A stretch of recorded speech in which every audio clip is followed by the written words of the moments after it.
Eu sou Pedro Pereira, especialista em diagnóstico e reparação automotiva. Sejam bem-vindos e bem-vindas à nossa live de hoje, né? Nossa live de hoje falando o que você não deve fazer numa reparação de um cabeçote. O que você não deve fazer. Você que é aprendiz de mecânica ou mecânico que deseja se tornar um especialista em diagnóstico e reparação 10 vezes mais rápido, fique atento ao conteúdo desta aula, porque esta aula tem por objetivo de alertar para os erros que você não deve cometer ao fazer uma reparação de um cabeçote. Lembrando que toda segunda-feira às 18 horas eu estou liberando conteúdos inovadores, conteúdos com explicações jamais vistas, conteúdos que vocês jamais vão ver com explicações aí pelo mercado. Então, você quer ficar por dentro desses conteúdos? Então faça o seguinte, faça a sua inscrição agora mesmo no meu portal pedropereira.com.br e você também pode me acompanhar pelas redes sociais. Por algum motivo, deixa eu ver se chegou mais alguém aí. O Josimar está por aí, o José Aparecido também está aí. Quem é? Maurício Silva Dias também, boa noite, boa noite. Então vamos lá, pessoal. Vamos para a nossa pergunta. Você já sofreu com junta de cabeçote? Já sofreu?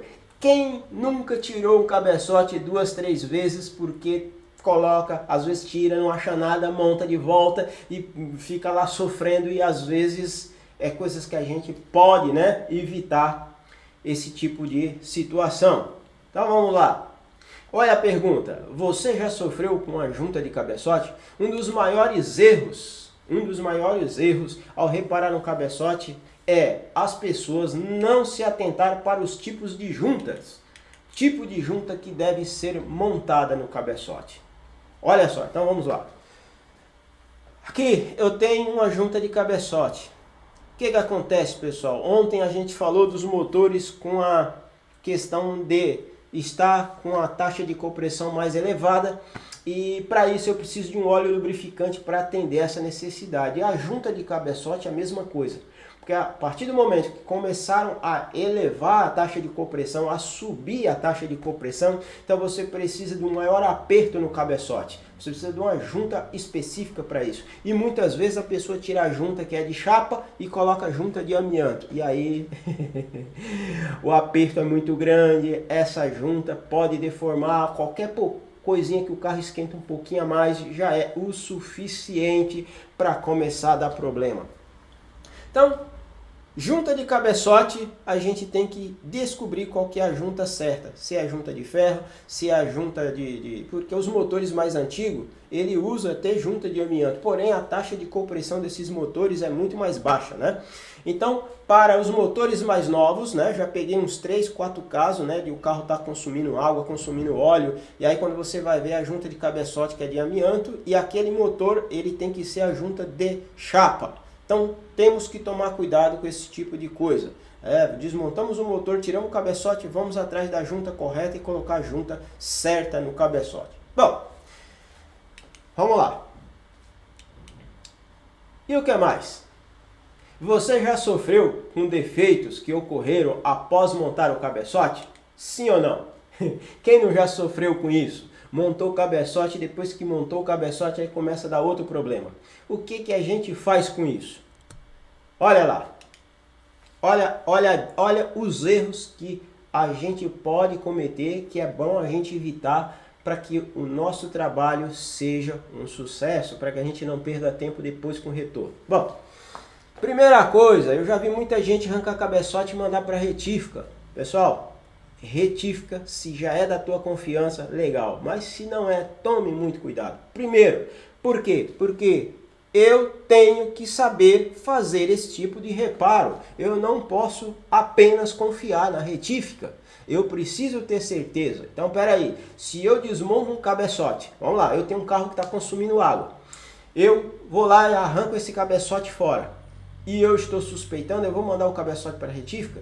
E se o cara não me encontrar nada e falar que o cabeçote está bom, como é que fica? E realmente eu tenho um problema no cabeçote. Então eu preciso o quê? Eu preciso conhecer, eu preciso saber. Então o que eu faço? Eu pego uma régua, coloco a régua atravessada no cabeçote e passo um calibre de lâmina por baixo da régua, para a gente ver se tem uma passagem ali, se tem empenamento. Existem outras réguas, pessoal, muito boa no mercado, que é uma régua que você coloca e ela solta uma tinta. Então você passa a régua aqui em cima, né, ela vai deixando a tinta no lugar que a tinta não pega, é porque está empenado. Porém, essa régua é muito cara.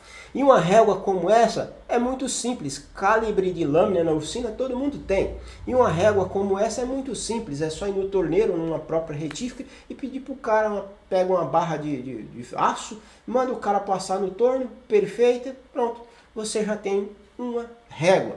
Muito simples, né? Não precisa. E tem outras réguas que elas têm o quê? Elas têm a possibilidade de você colocar o relógio comparador, que também é uma régua muito cara. Porém, para aquelas pessoas que estão começando agora e para que você possa ter um diagnóstico já de início preciso, você pode utilizar uma régua e um calibre de lâmina. Lembrando que eu faço essa medida com cabeçote assim, né? Coloco a régua transversal de um lado, depois coloco do outro e coloco ao meio, né? Da ponta a outra e passo o calibre de lâmina em todos os local. Geralmente a maioria dos cabeçotes é de 0,05, não pode ter mais do que isso de empenamento.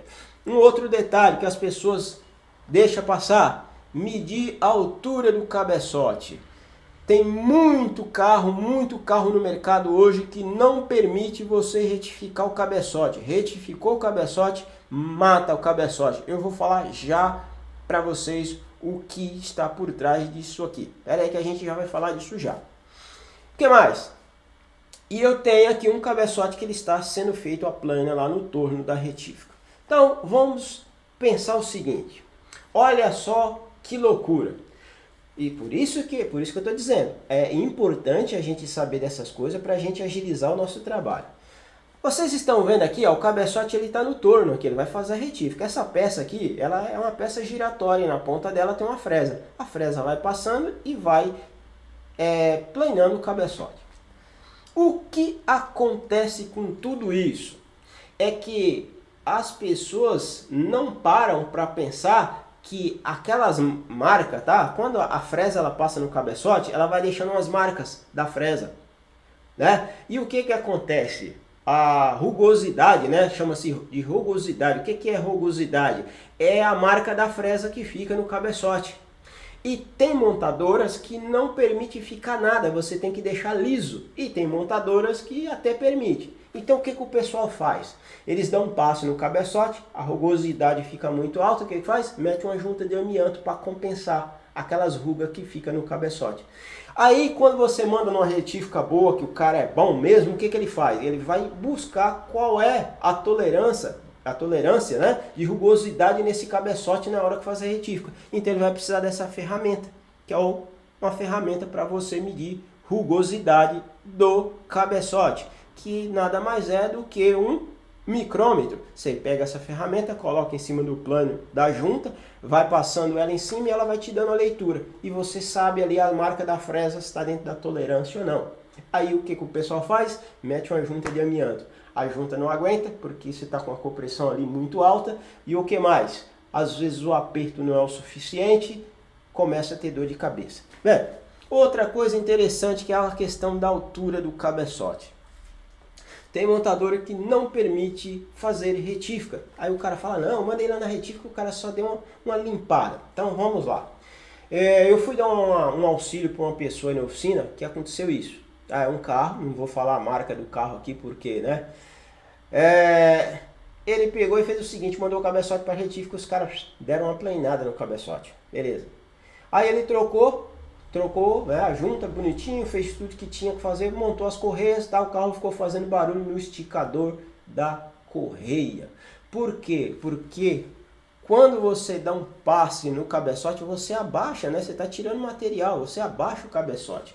E o tensor da correia, principalmente quando coloca correia dentada, esticador paralelo, o esticador da correia ele já fica quase que no limite. Você vai lá dar um passo no cabeçote, baixou mais o cabeçote, o esticador sai do curso. A hora que você pega uma subida que você dá motor, você só escuta o estalo do esticador lá na frente. E aí, para descobrir isso?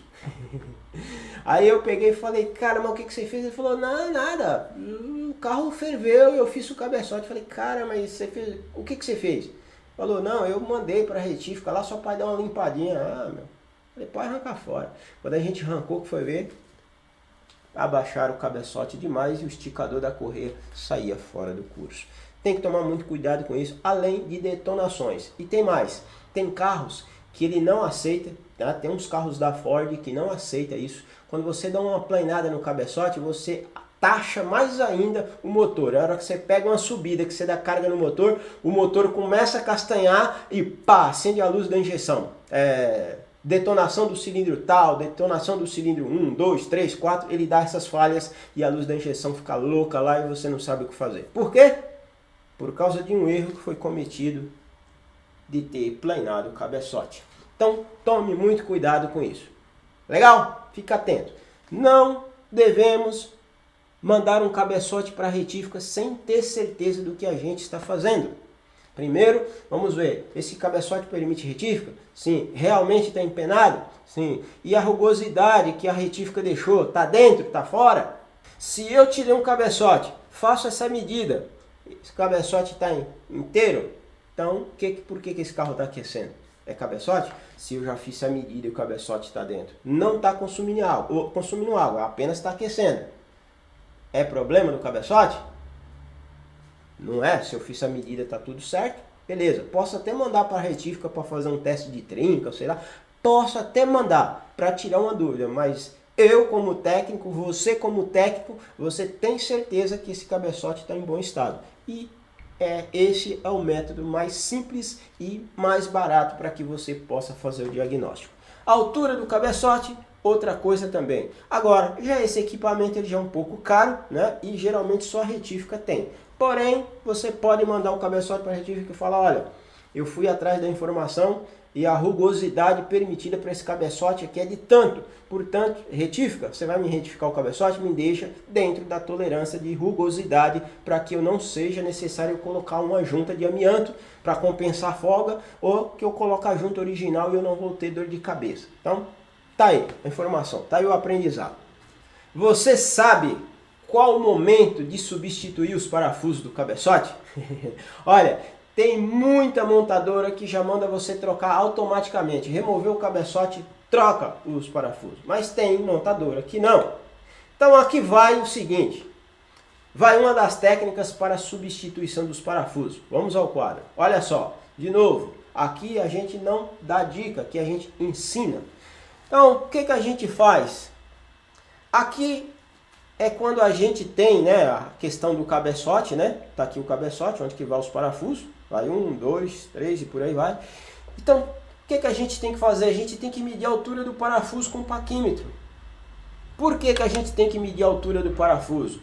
Para a gente saber se esse parafuso esticou ou não. Se o parafuso esticou, eu troco os parafusos. Se bem que hoje, né, às vezes compensa mais você já comprar um jogo de parafuso já novo e colocar. Mas pode acontecer da gente passar por cima, e principalmente agora que a gente ainda está com muita falta de peça no mercado e não acha o parafuso, como é que faz?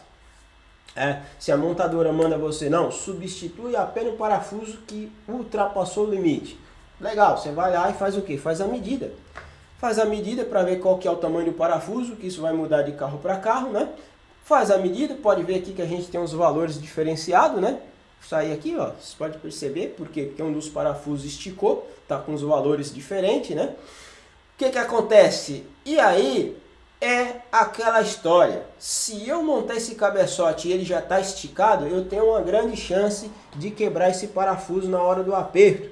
E uma vez que eu quebrei esse parafuso lá dentro, eu já esmaguei a junta. Quando eu tiro esse cabeçote para tirar o pedaço do parafuso que ficou lá dentro, automaticamente eu tenho que colocar outra junta.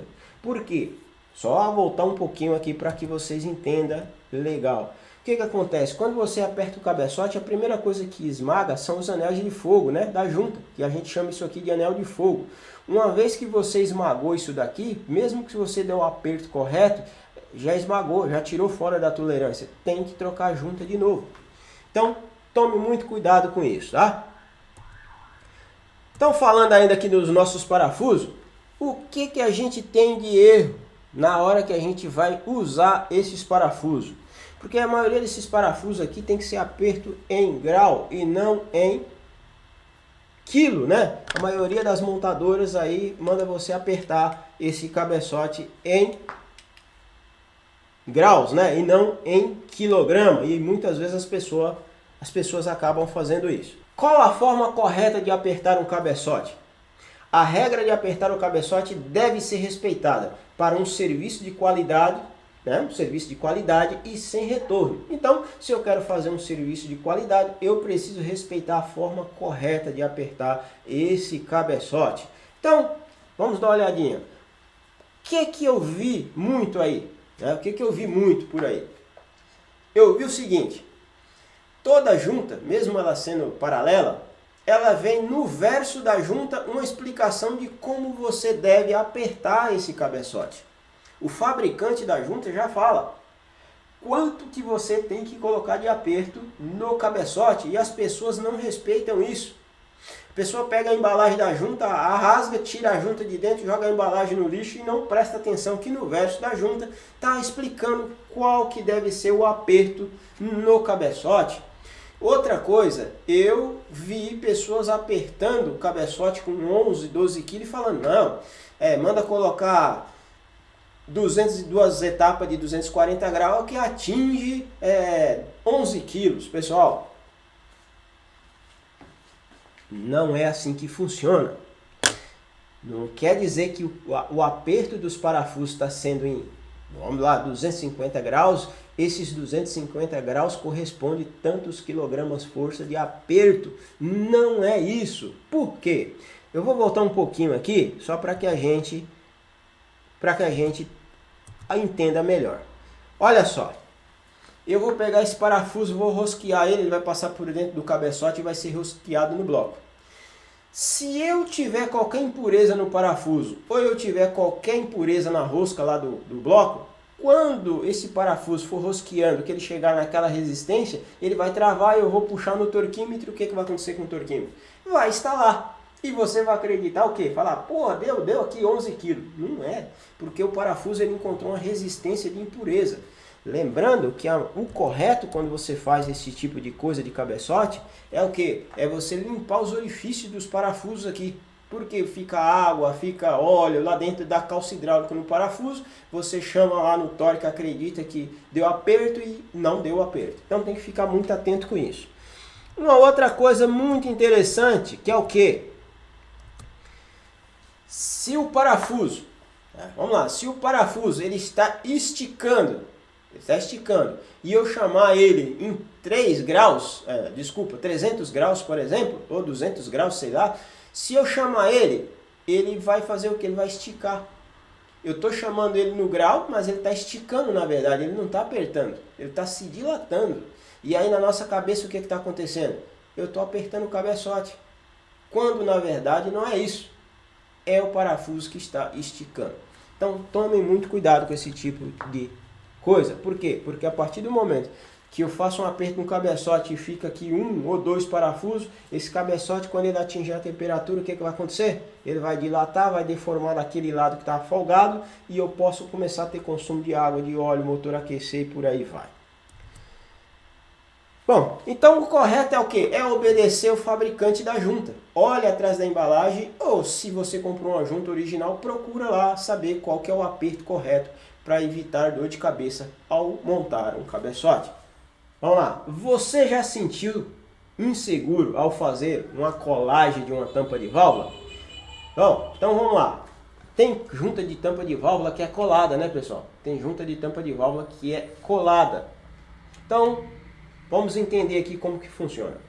Tem pessoas que acreditam que colocar cola na junta deixa o serviço mais bem garantido. Agora, olha só, tem pessoas que acham que colocar cola, ó, vai ficar bom?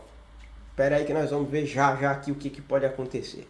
Bom, primeiro lugar, isso aqui é uma tampa de válvula, ela é colada. Essa é uma junta, é uma tampa que ela não usa junta, ela é colada. E tem pessoas que vêm e colocam cola. O que acontece, pessoal? Com o tempo, esses vestígios de cola, esses cordão de cola que fica aqui na lateral, aqui, ó, o que acontece? Cai para dentro do motor, vai para o kart e vem para onde? No pescador da bomba de óleo. E já vi muito motor dar problema por causa disso. Por quê? Porque você coloca uma cola e esse vestígio de cola cai para dentro do motor, vai para o pescador e dali para frente você pode ter um problema seríssimo com o motor. Ah, Pedro, mas tem carro que a junta de tampa de válvula não usa, só usa cola. Tem carro que o cárter é colado, sim, mas é uma cola diferenciada. E uma outra coisa é que tem pessoas que usam esse silicone que vende por aí no autopeça e não olha atrás do verso da embalagem que ele tem um tempo de cura, que é até de 24 horas. Não, ele monta e já coloca óleo na partida antes de esperar a cola curar, né? E aí começa a soltar a cola dentro do kart e aí começa a bagunça. Então esse cabeçote, por exemplo, na tampa de válvula, ela é colada. Tá, pessoal, não estou aqui fazendo propaganda aqui da Loctite, eu estou falando eu, Pedro, todas as reparações que eu faço, que eu uso, que é preciso usar cola porque não existe junta na tampa de válvula, eu utilizo a Loctite 518. Por que que eu uso essa cola? Porque, olha, você não precisa colocar muita coisa para vedar, é pouquinha coisa da cola. É cara a cola? Pedro, mas essa cola é muito cara. Mas o teu serviço fica muito garantido. E outra, uma das coisas que eu vejo as oficinas fazendo por aí é não colocar cola no orçamento. Não coloca cola, não coloca, cola, não coloca solvente para lavar a peça, não coloca nada. Só coloca porque sabe que o cliente vai brigar. Não. É melhor você passar isso para o cliente, quem sabe até no valor da sua mão de obra já colocar isso e você fazer um serviço bacana e o cliente não voltar mais, do que você querer usar cola de mercado aí, que é aquelas colas de silicone que é meia boca, e daqui a pouco o cliente voltar te enchendo as paciências porque o carro está vazando. Então, a minha forma de trabalhar e nunca tive dor de cabeça. É a Loctite 518. Essa Loctite, o vestígio que solta, se ficar algum pouquinho, ela não dissolve no óleo. Então ela não corre risco de entrar para as canaletas e atrapalhar a passagem do óleo. Por quê? Porque essa cola, ela seca com ausência de ar. Depois que você coloca ela aqui e aperta ela em cima do cabeçote aqui, ó, porque você coloca ela e aperta aqui em cima, vai ter ausência de oxigênio aqui. E essa cola ela seca justamente com ausência de oxigênio. E o melhor, se você precisar tirar o cabeçote por algum motivo, a tampa de válvula novamente, não fica aquela bagunça que está aqui, né? Um paninho com um pouquinho de thinner já é o suficiente para você limpar o assento da onde vai a junta, coloca a cola novamente, montou e já era. Tem carros por aí na tampa de válvula, câmbio, por exemplo, as pessoas quando vai fechar câmbio, usa aquela cola preta, você olha por baixo assim, tá aquele chumaço de cola saindo para fora. Cara, não precisa disso. Usa a cola correta, dá o aperto correto. Lembrando que para aplicar essa cola é necessário você pegar um thinner, né? Limpar a face, deixar bem sequinho. Aí você vem, aplica um pouquinho da cola, e tá vendo? Ó? Pouquinha coisa aqui, ó. Precisa fazer aquela lambrequeira de cola. Pouquinha coisa é o suficiente. Aí se você coloca, né, essa cola, os vestígios caem para dentro do motor e pode te acontecer isso daqui, como eu já vi acontecer muito. Eu já vi carro, né, que depois que fez esse tipo de trabalho, pegar a estrada e começar a piscar a luz de óleo, aí vai ver, puxa vida, é a bomba. Aí quando vai tirar o kart para ver, tá, o pescador com vestígio de cola. Então vamos tomar muito cuidado com isso aí, pessoal. Isso aqui são coisas que atrapalham o andamento do nosso trabalho, são coisas que trazem retorno para o nosso trabalho. Você vai ter que perder tempo. Aí você pega um cliente aí que ele acabou de sair, acabou de fazer o trabalho e por algum motivo ele colocou um óleo errado, fez a troca de óleo, colocou um óleo que não é correto, sendo que o meu pescador aqui já está meio ferrado. Eu já vi casos do pescador tá assim e a pessoa ir lá colocar um óleo mais grosso para ver se a luz de óleo para de piscar.